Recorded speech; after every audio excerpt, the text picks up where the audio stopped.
vont se recouper, mais peut-être avec d'autres mots. Voilà, moi je me suis interrogée, la communion des saints, oh là là, c'est abstrait, c'est un mystère, c'est une vérité qui est un peu désincarnée.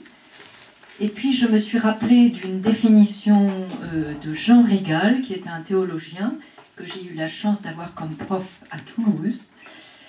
Un mystère, ce n'est pas ce qu'on ne comprend pas, c'est ce qu'on n'a jamais fini de découvrir. Ou bien, pour prendre une autre image, très parlante aussi, selon saint Augustin, un mystère, c'est comme un enfant voulant mettre toute la mer dans son seau. Vous connaissez?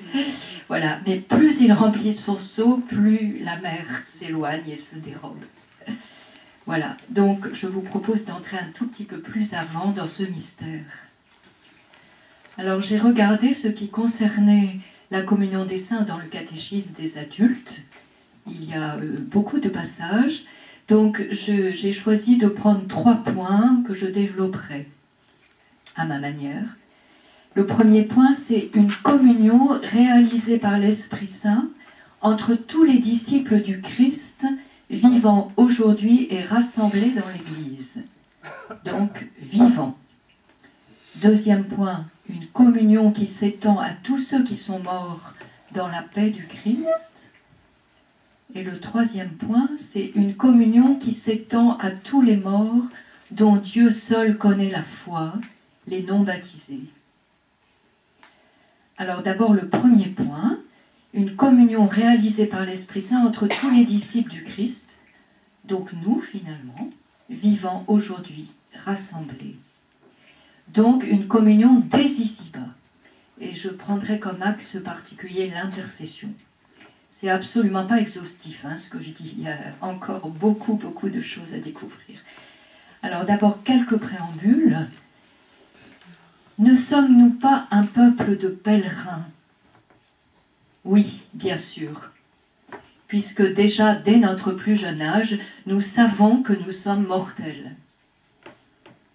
Et puis, ça se cristallise autour d'expériences. Un être cher meurt, la vie se termine dramatiquement, on l'a bien vu le 13 novembre. Nous-mêmes aussi, nos contemporains, nous vivons des diminutions de tous ordres.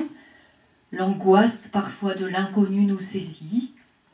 Donc nous sommes vraiment de passage sur cette terre. Nous éprouvons, à certains moments peut-être plus, notre finitude. Mais nous les croyants, chacun de nous, même si c'est parfois tumultueux, nous découvrons que nous avons une chance extraordinaire.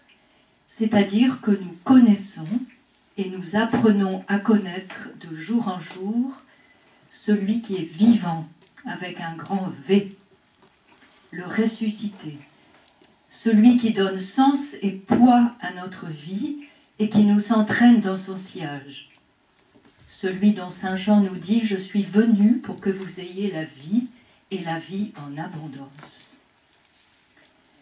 Alors cette vie si précieuse qui nous est donnée, qu'en faire? Nous sommes dès ici-bas invités à être en communion les uns avec les autres. C'est mortel de rester seul. Nous sommes appelés à la sainteté.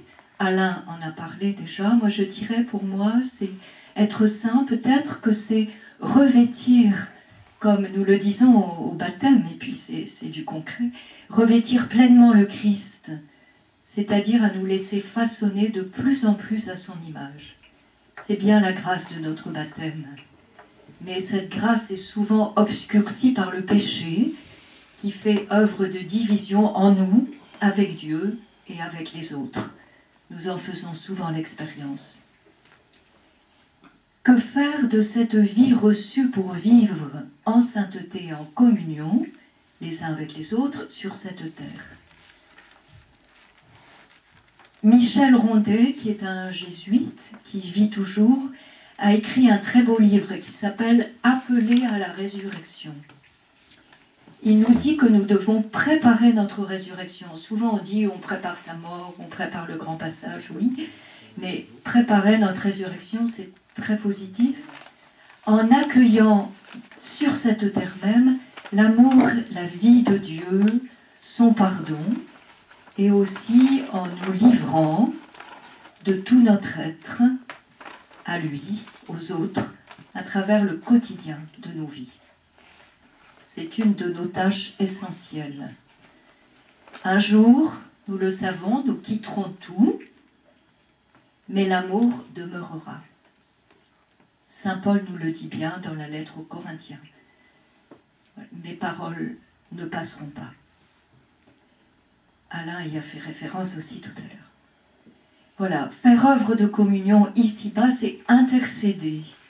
Alors, intercéder, je suis allée voir le dictionnaire, et il est dit, c'est se faire l'avocat de quelqu'un, parler pour.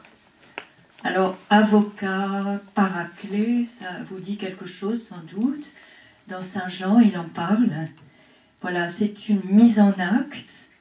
Et le premier acteur de cette intercession, l'avocat, eh bien, c'est l'Esprit Saint lui-même, qui vient prier en nous. Dans la lettre aux Romains, je vous cite juste un tout petit passage. L'Esprit, c'est au chapitre 8 des Romains, l'Esprit vient au secours de notre faiblesse, car nous ne savons pas prier comme il faut, mais l'Esprit lui-même intercède pour nous en des gémissements ineffables.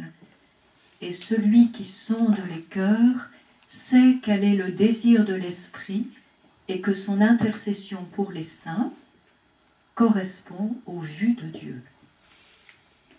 C'est donc cet Esprit Saint qui nous fait nous écrier « Abba, Père », c'est avec lui, dans le Christ, tourné vers le Père, que nous pouvons prier pour et avec tous nos frères et sœurs humains. Quelques exemples, vous pourrez en trouver d'autres, à travers l'espace et le temps, pour et avec notre conjoint, notre mère, notre enfant, notre sœur, mais aussi pour la personne âgée au fond de son lit, pour ce couple ukrainien demandeur d'asile, pour ces enfants africains, pour la personne handicapée, voilà, à l'autre bout du monde. Nous rejoignons ainsi le Christ, je dirais ainsi et aussi le Christ qui prie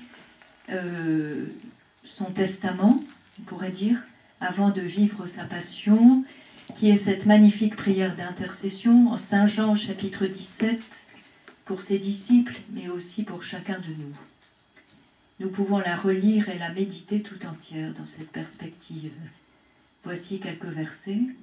« J'ai manifesté ton nom aux hommes, ils étaient à toi, tu me les as donnés. C'est pour eux que je prie, pour ceux que tu m'as donnés, car ils sont à toi. Je ne prie pas pour eux seulement, mais aussi pour ceux qui, grâce à leurs paroles, croiront en moi, afin que tous soient un, comme toi, Père, tu es en moi, et moi en toi. » Déjà, à travers l'Ancien Testament, nous connaissions ces amis de Dieu qui intercèdent pour le peuple d'Israël. Abraham, Moïse, des tas d'autres, vous pourrez aller voir, voilà, qui se font le porte-parole de leurs frères et sœurs en humanité. Nous pouvons nous aussi, aujourd'hui, nous inscrire dans cette immense lignée de témoins à travers les siècles. Et comme le dit dans une magnifique expression un père de l'Église, intercéder, c'est donner le sang de notre propre cœur. Alors, bien sûr, le premier intercesseur, c'est bien le Christ. Prier en vérité pour une personne particulière ou un groupe de personnes, nous pouvons le faire à tout moment, mais c'est véritablement engager tout notre être, c'est-à-dire notre corps, notre cœur, nos oreilles, nos yeux, nos mains. Chacun peut prendre un exemple concret, se souvenir par exemple que prier pour nos frères persécutés en Orient, ou pour un malade en train de mourir, proche ou lointain, ne nous laisse pas indemnes. Nous avons à les porter au sens physique du terme, comme une femme enceinte, je dirais, dont il est parlé, je crois, au chapitre 14 ou 16, je ne sais plus, de Saint Jean. Voilà, porter jusqu'au cœur compatissant, miséricordieux de notre Dieu. Miséricorde, ça évoque des choses. Dans un deuxième temps, je dirais une communion qui s'étend à tous ceux qui sont morts dans la paix du Christ. Des hommes, des femmes, des enfants ont disparu, connus et inconnus, de manière tragique ou bien plus apaisée. Nous en faisons tous l'expérience, récemment aussi. Des êtres chers sont morts, nous sommes tristes, désemparés, et nous voudrions les rejoindre, établir des ponts, des relais avec eux. C'est alors que la prière d'intercession peut tisser invisiblement des fils. Nos prières, nos cris parfois, nos gestes peuvent être maladroits, douloureux, tâtonnants. Parfois nous pouvons regretter des paroles agressives ou des silences mortifères. Mais dans la foi, c'est-à-dire dans une très grande confiance, nous savons que nous-mêmes et ceux qui nous quittent ou nous ont quittés, nous sommes pris tout entiers dans l'unique offrande de Jésus au Père, le Christ livré une fois pour toutes dans son Eucharistie. Notre prière se coule dans celle du Christ pour eux tous et de manière unique. Dans la foi aussi, nous supplions notre Dieu et nous espérons de toutes nos forces qu'ils sont transfigurés dans l'amour et qu'ils sont éternellement heureux, comme le dit un chant, car ils verront Dieu face à face. L'heure de ce face-à-face nous est inconnue. Michel Rondet, encore, nous dit « Tous ces visages qui ont construit nos vies, nous les aimons inachevés, nous les retrouverons accomplis. » Il y a aussi Teilhard de Chardin qui sera cité tout à l'heure à la prière, qui écrit la messe sur le monde, où il dit aussi de très belles choses autour de la communion des saints. Les visages, mais aussi le travail de recherche, la croissance. La prière eucharistique proclamée pour les funérailles nous fait prier aussi ainsi « Reçois-les, Seigneur, dans ton royaume, où nous espérons être comblés de ta gloire, tous ensemble et pour toujours. En te voyant, nous te serons semblables éternellement. » C'est une très grande espérance. Nous pensons que ceux et celles qui sont passés sur l'autre rive intercèdent pour nous. Ils font partie de tous ceux qui contemplent le visage de Dieu. Écoutons un petit passage d'un beau texte d'un dominicain qui est mort en 1948, qui s'appelait le Père Sertillange. Vous avez le texte en annexe, hein. Je vous cite juste un petit passage. « Plus il y a d'êtres qui ont quitté le foyer, plus les survivants ont d'attaches célestes. Le ciel n'est plus alors uniquement peuplé d'anges, de saints, connus ou inconnus, et du Dieu mystérieux. Il devient familier. C'est la maison de famille. La maison en son étage supérieur, si je puis dire, et du haut en bas, le souvenir, les secours, les appels se répondent. » Cette prière fait écho aussi à une homélie que citera d'ailleurs Thierry tout à l'heure sur la communion des saints au moment de la Toussaint en 2013. Il parle aussi d'une grande famille. Il existe un lien profond et indissoluble entre ceux qui sont encore pèlerins dans ce monde et ceux qui ont franchi le seuil de la mort pour entrer dans l'éternité. les baptisés, les âmes du purgatoire, les bienheureux, déjà au paradis, forment une grande famille. Cette communion entre la terre et le ciel se réalise en particulier dans la prière d'intercession. Dans un troisième temps, une communion qui s'étend à tous les morts dont Dieu seul connaît la foi. J'évoquerai 2 situations qui m'ont touchée de près. Et je commence par un petit passage qui se trouvait dans l'éditorial du journal La Croix du 20 novembre 2015, donc cette année, qui est intitulé « Aux morts ». Et en le lisant, donc c'est de Guillaume Goubert, en le lisant, il y a une émotion qui est perceptible chez Guillaume Goubert, et puis en même temps je pensais aux attentats de Paris et toute la violence qui est encore bien palpable en ce moment dans le monde. Voici ce passage et les questions que je me suis posées ensuite, que je vous pose, sans forcément de réponse. Donc Guillaume Goubert évoque une commémoration écuménique désirée par Jean-Paul II de tous les chrétiens assassinés en raison de leur foi au moment, le siècle passé, en 2000, en l'an 2000 à Rome. Et Guillaume Goubert dit « Le pape adresse à Dieu ces mots inouïs, accueille aussi dans ton infini pardon miséricordieux tous les persécuteurs. » Je me suis posé quelques questions. Est-ce que cette communion des saints concerne vraiment tous les hommes?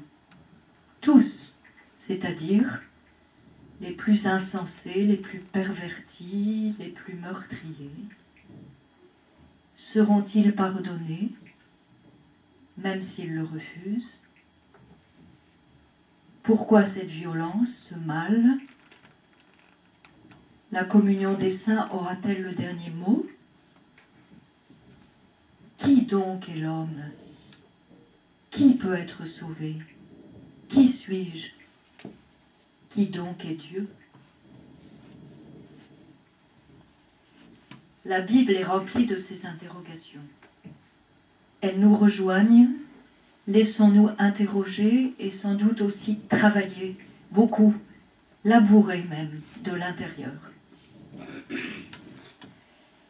Alors en écho à toutes ces interrogations, je voudrais vous partager une belle et douloureuse expérience que relate une femme que j'ai connue, parce que c'était une amie de ma mère, Francine Cocampo. Elle relate cette expérience dans un livre poignant qui s'appelle L'agresseur. L'agresseur. C'était une femme très engagée dans le scoutisme, les mouvements de jeunesse au Maroc et aussi ici, poète et compositeur de multiples chansons, scout de marche, j'ai lié ma botte, brume grise et boitée, les crapauds, etc. En 1985, une nuit, dans sa maison proche d'Avignon, un homme l'agresse sauvagement, la laissant presque morte. Aucune parole, aucun regard, il est masqué. Elle perd un œil et se remet peu à peu après un rude combat intérieur. Surtout elle, la poète et la croyante, elle écrit sur la page de droite à son agresseur qu'elle tutoie, peut-être est-ce un gitan sorti de l'ombre. Elle ne saura jamais, en tout cas pas avant sa mort. Et sur la page de gauche, elle dit sa prière à Dieu. Colère, révolte, douleur, et peu à peu, ses sentiments font place au désir de croire coûte que coûte en l'homme créé à l'image de Dieu. Voici quelques extraits de sa prière. Toi, Seigneur, où étais-tu?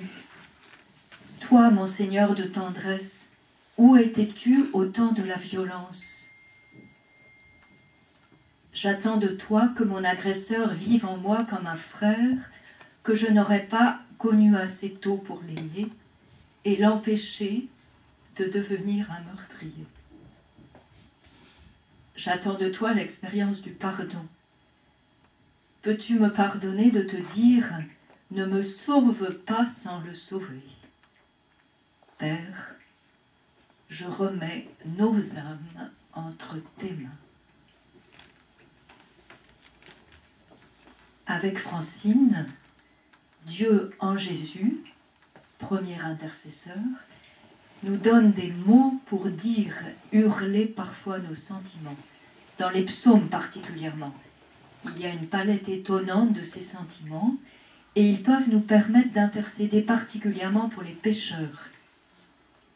Dieu seul connaît leur foi, leur misère extrême, leur misère, leur violence, confrontée à son amour extrême.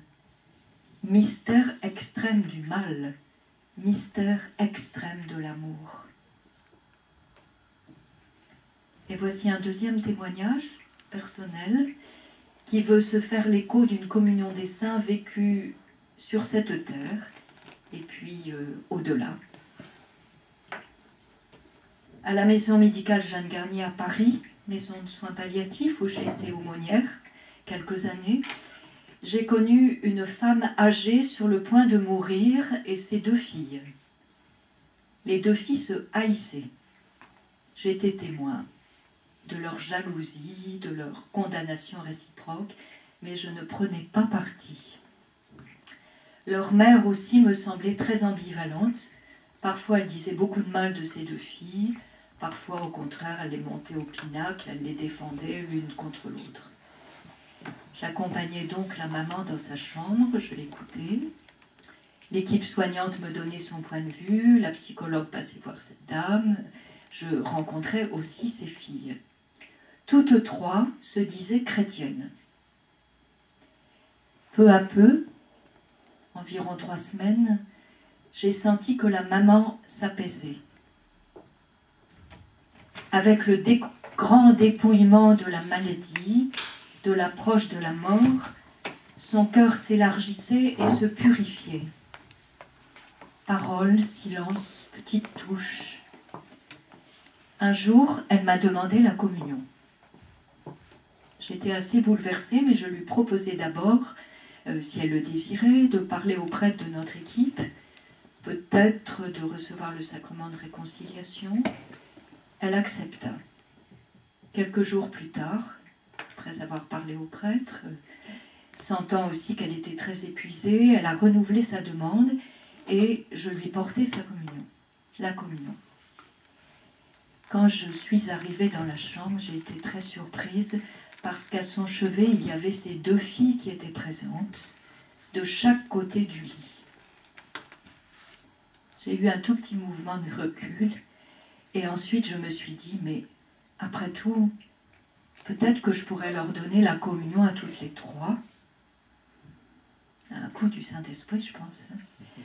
J'avais une seule hostie et je leur proposais, sans trop me poser de questions. Elles ont dit oui. Donc j'ai partagé la communion. Il y avait une grande intensité de silence dans la chambre et je leur partageais le corps du Christ. Fraction, communion, communion des saints. Seigneur, je ne suis pas digne, mais dis seulement, je serai guéri. Des larmes discrètes coulaient sur leurs 3 visages, j'étais émue, je les laissais ensemble, sûre que le Seigneur lui-même intercédait pour elles et avec elles, établissant une passerelle lancée entre cette terre un peu réconciliée et le ciel, qui n'est pas forcément un lieu, Thierry va vous en parler, mais qui est vraiment cette communion avec Dieu parfaite, ébauchée déjà dans cette chambre. La maman mourut quelques jours plus tard. Je préparais avec ces 2 filles la célébration de départ au funérarium de la maison médicale, occasion aussi pour elles de reparler de ce qui s'était passé et surtout de se parler. Le travail de réconciliation se poursuivrait la maman intercédait et veillait, elle qui maintenant pouvait contempler, les yeux ouverts, la face de Dieu, jour et nuit.